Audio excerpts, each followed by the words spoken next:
What is going on, everybody? It's MrAeroHD here. We're here with a technically new series. I'm calling it Just for Kicks. If you didn't watch my episode of channel update, that sounds dumb. If you didn't watch my channel update on Monday, basically this is culminating personal projects, silly setups, and Supercar Sunday all into one series, just so I can have a little bit more fun with it. It's not as predictable when cars are coming up, and you know, just gonna do a little bit more.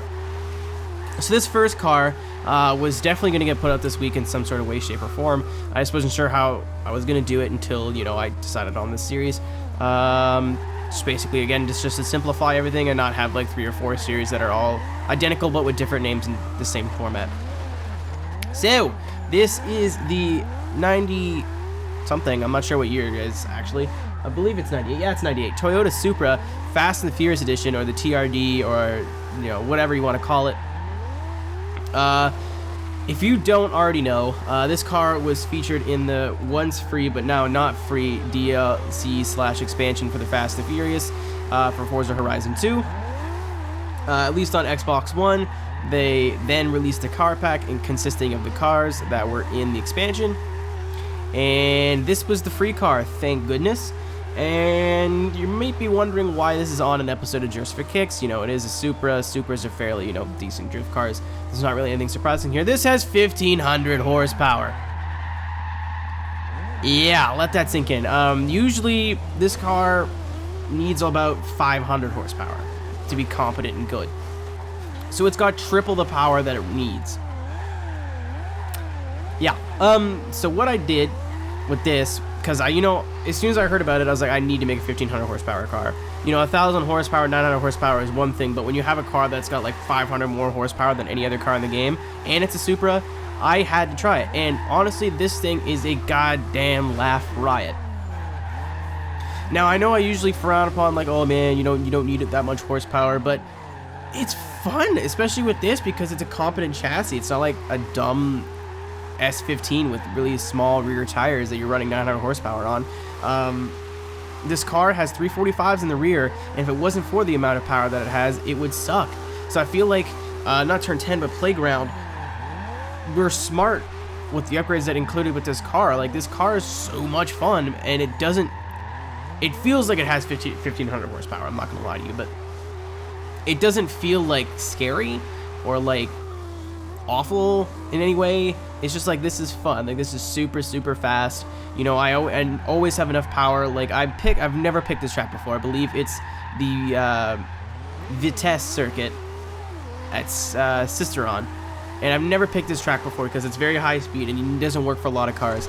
This thing, with minus the corner that we're going through now, will chain anything together that you want it to. It's hilarious.